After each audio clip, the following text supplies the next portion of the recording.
Kisah dimulai pada tahun 1976 ketika dua orang jenius Steve Jobs dan Steve Wozniak membangun sebuah perusahaan dari garasi rumah. Mereka mempunyai visi besar untuk menciptakan produk inovatif yang bisa mengubah dunia teknologi. Di dalam perjalanannya, mereka menghadapi banyak tantangan dan rintangan, tapi kegigihan dan semangat mereka tidak pernah pudar. Mereka berhasil menciptakan komputer pertama mereka, yaitu Apple I, yang sukses terjual sebanyak 200 unit pada saat itu. Kemudian, Jobs dan Wozniak terus mengembangkan teknologi mereka dan meluncurkan Apple II, sebuah komputer yang berhasil mengubah cara interaksi manusia menggunakan teknologi.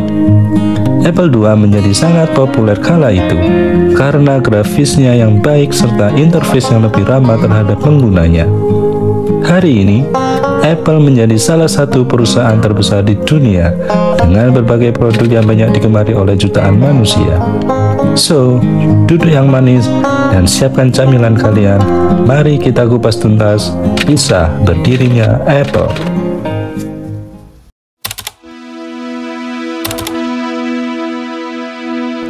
Steve Jobs lahir pada 24 Februari 1955 di San Francisco, California. Ia adalah anak dari Abdul Fattah Jandali dan Joan Sibel. Mereka menjalin asmara saat mereka masih berstatus mahasiswa di Universitas Wisconsin. Karena hubungan di luar nikah, akhirnya Joan mengandung putra dari Abdul Fattah Jandali. Setelah putra mereka lahir, lalu putra mereka diadopsi oleh pasangan Paul dan Clara Jobs, dan akhirnya keluarga inilah yang memberi nama Steve Jobs. Mereka adalah pasangan yang sederhana dan penuh kasih sayang yang tinggal di Mountain View, California. Paul Jobs adalah seorang tukang kayu dan mekanik, sedangkan Clara Jobs adalah ibu rumah tangga. Sejak kecil, Steve menunjukkan minat yang kuat dalam dunia teknologi dan elektronik. Ia sering bermain dengan komponen elektronik di garasi rumahnya yang menjadi tempat eksperimennya. Steve menjadi tertarik dengan cara kerja perangkat elektronik dan ia sering membongkar dan merakit alat-alat elektronik sederhana untuk memahaminya lebih dalam.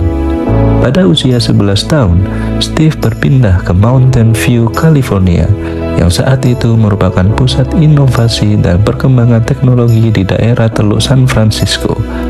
Keadaan ini memperkuat minat Steve dalam dunia teknologi dan memberinya akses ke lingkungan yang kreatif dan berfokus pada perkembangan komputer.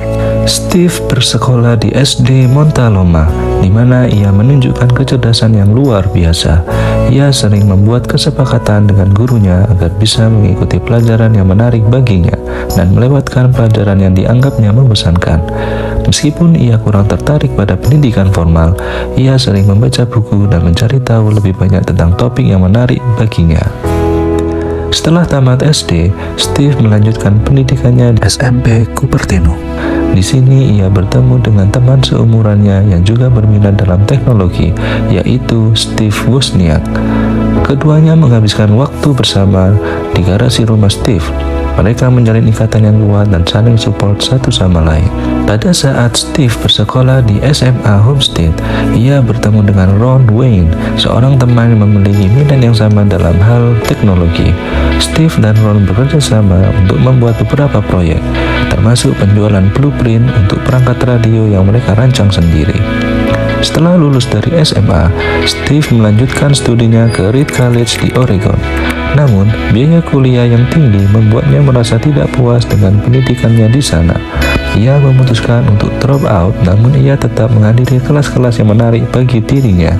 Meskipun tidak menyelesaikan pendidikan tinggi secara formal, pengalamannya di Reed College memberinya wawasan dan inspirasi tentang dunia teknologi.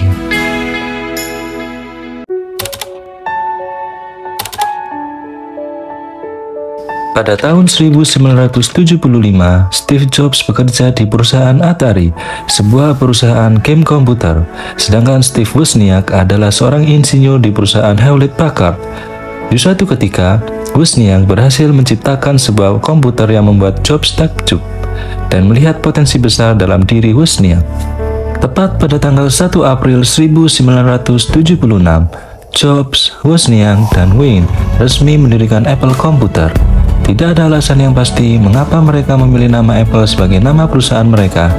Namun, beberapa teori menyebutkan pemilihan nama Apple agar nama perusahaan mereka berada dalam daftar teratas di buku telepon karena urutan buku telepon pada saat itu diurutkan berdasarkan huruf alfabet.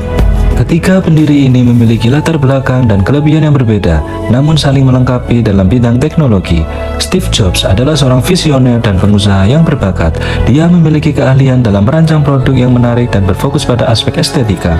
Steve Wozniak adalah seorang insinyur perangkat keras yang sangat berbakat, sedangkan Ronald Wayne adalah seorang desainer industri. Dia membantu dalam aspek hukum dan administrasi perusahaan. Namun, ia hanya bertahan selama beberapa minggu saja dan kemudian menjual sahamnya kembali kepada Jobs dan Wozniak.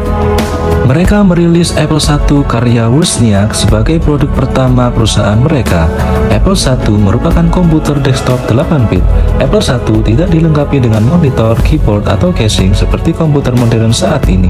Spesifikasi Apple I cukup sederhana. Komputer ini menggunakan mikroprosesor MOS teknologi 6502 dengan kecepatan 1 MHz dan memiliki RAM sebesar 4 KB yang dapat ditingkatkan hingga 48 KB. Apple I juga memiliki slot ekspansi untuk menambahkan perangkat keras tambahan. Salah satu hal yang membedakan Apple I adalah kemampuannya untuk menghubungkan dengan monitor TV pada saat itu. Hal tersebut memungkinkan pengguna untuk melihat dan berinteraksi dengan program yang dijalankan dalam komputer.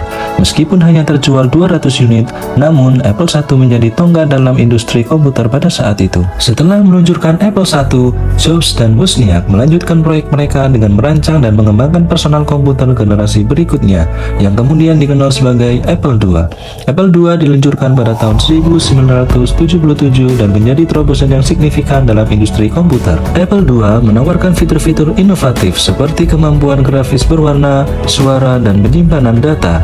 Apple II juga dilengkapi dengan bahasa pemrograman yang dapat diakses oleh pengguna rumahan.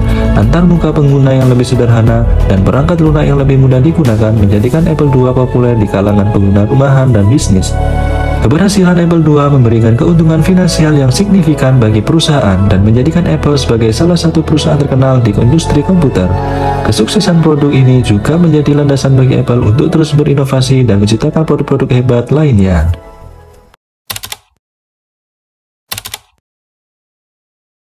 Setelah sukses dengan Apple II, Steve Jobs bersama timnya menciptakan komputer yang lebih mudah untuk digunakan, yang dikenal sebagai Macintosh. Pada tahun 1979, tim pengembang Macintosh yang dipimpin oleh Jeff Raskin, seorang ahli user interface, bekerja untuk menciptakan komputer yang lebih kecil, lebih murah, dan lebih mudah digunakan dibandingkan komputer lainnya pada saat itu. Pada tahun 1981, tim riset Apple menghadapi kendala teknis dan manajemen yang menyebabkan Steve Jobs membentuk tim baru yang dipimpin oleh John Sculley, seorang eksekutif dari Pepsi Company yang kemudian menjadi CEO Apple. Sculley membawa perubahan yang signifikan pada pengembangan Macintosh. Proses pengembangan Macintosh berlangsung intens dan rumit. Tim bekerja keras untuk merancang user interface yang baik, sistem operasi yang efisien, dan memperkecil ukuran komputer secara keseluruhan. Pada tanggal 24 Januari 1984, Apple mengadakan acara spesial di kota Cupertino, California, yang dikenal sebagai Apple's Annual Shareholders Meeting. Steve Jobs memperkenalkan Macintosh kepada dunia dengan presentasi yang spektakuler. Dia menunjukkan kemampuan Macintosh dengan menggerakkan mouse, mengklik icon, dan memperkenalkan software yang inovatif, seperti software pengolah kata What You See Is What You Get bernama MacWrite dan software presentasi bernama MacPaint. Kelebihan dari Macintosh adalah grafik user interface yang inovatif, dan hal tersebut yang menjadi alasan mengapa Macintosh terkenal pada masanya. Peluncuran Macintosh menjadi kesuksesan yang besar dan menarik perhatian masyarakat dunia. Sejak saat itu, Macintosh terus berkembang dengan berbagai model produknya yang hebat, dan Macintosh menjadi salah satu brand komputer yang populer dan diakui di seluruh dunia.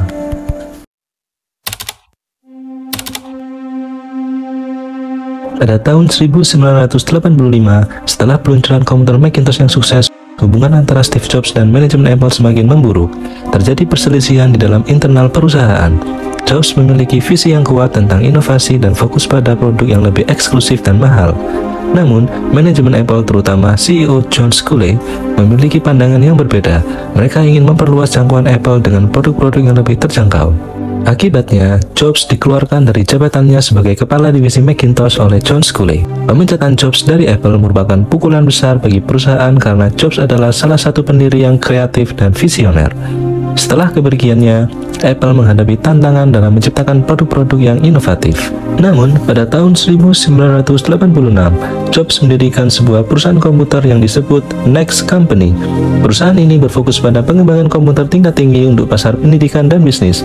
Meskipun Next tidak mencapai kesuksesan besar secara komersial, perusahaan ini dikenal karena teknologi canggihnya termasuk sistem operasi Nextstep yang inovatif. Pada tahun 1996, situasi di Apple semakin memburuk.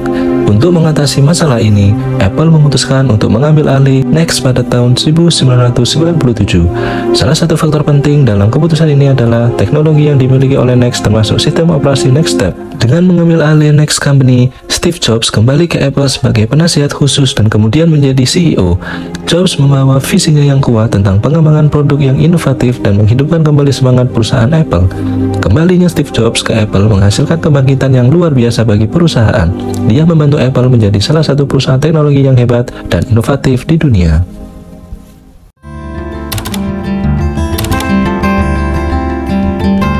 Pada akhir tahun 90-an, Apple berada dalam situasi yang sulit dikarenakan penjualan yang menurun dan persaingan yang ketat di dalam industri komputer saat itu. Namun, di bawah kendali Steve Jobs, Apple mampu bangkit dengan berbagai inovasi produk yang luar biasa. Pada bulan Agustus 1998, Apple meluncurkan iMac, sebuah komputer yang didesain menarik dengan performa yang elegan. iMac menarik perhatian masyarakat dengan bodi transparan dan berwarna serta monitor yang terintegrasi. Hal ini mengubah pandangan masyarakat terhadap komputer sebagai perangkat yang lebih stylish dan menarik. Pada tahun 2001, Apple meluncurkan iPod, sebuah pemutar musik portable dengan desain yang ramping, kapasitas penyimpanan yang besar, dan interface yang mudah digunakan. iPod menjadi sangat populer di kalangan pengguna musik. iPod juga dilengkapi dengan iTunes, software yang memungkinkan pengguna untuk membeli dan mendownload musik digital. iTunes menjadi platform toko musik online pertama dengan ribuan lagu di dalamnya. Selain itu, iTunes juga menawarkan fitur sinkronasi yang memudahkan pengguna dalam memindahkan lagu ke iPod mereka. Keberhasilan iMac, iPod, dan iTunes memberikan dorongan yang signifikan bagi Apple. Produk-produk ini menarik minat konsumen dan membantu membangun kembali citra Apple sebagai perusahaan yang hebat di mata dunia.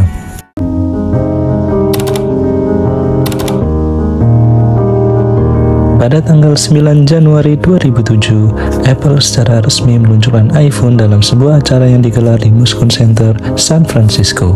Peluncuran iPhone menjadi momen bersejarah dalam industri teknologi. iPhone adalah sebuah perangkat smartphone yang elegan dan keren. Sejak peluncurannya, iPhone menjadi salah satu produk paling sukses dari Apple. Setiap tahun, Apple meluncurkan generasi terbaru dari iPhone dengan meningkatkan fitur, performa, dan inovasi. Dengan desain yang menarik, iPhone telah mengubah cara masyarakat dalam berkomunikasi, bekerja, dan mengakses informasi. Pada tahun berikutnya, Apple terus berkembang pesat dengan berbagai produk inovatifnya. Pada tahun 2010, Apple memperkenalkan iPad, sebuah tablet komputer.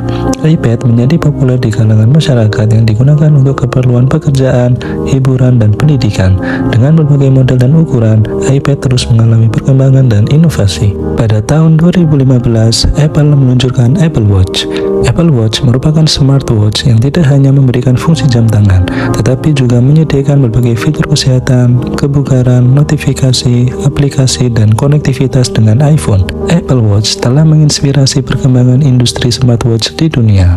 Melalui sistem operasi mereka seperti iOS dan macOS, perangkat Apple saling terintegrasi dengan baik. Pengguna dapat dengan mudah berbagi dan sinkronisasi data di antara perangkat Apple mereka. Apple terus memperkenalkan inovasi dan mengembangkan produk baru pada era modern ini. Keberhasilan mereka dalam menggabungkan desain yang menawan, teknologi canggih, dan ekosistem yang kuat telah membuat produk Apple menjadi produk favorit bagi seluruh kalangan masyarakat. Begitulah kisah Steve Jobs dan Apple yang begitu luar biasa. Semoga bermanfaat bagi kehidupan kita semua. Terima kasih sudah menonton. Sampai jumpa.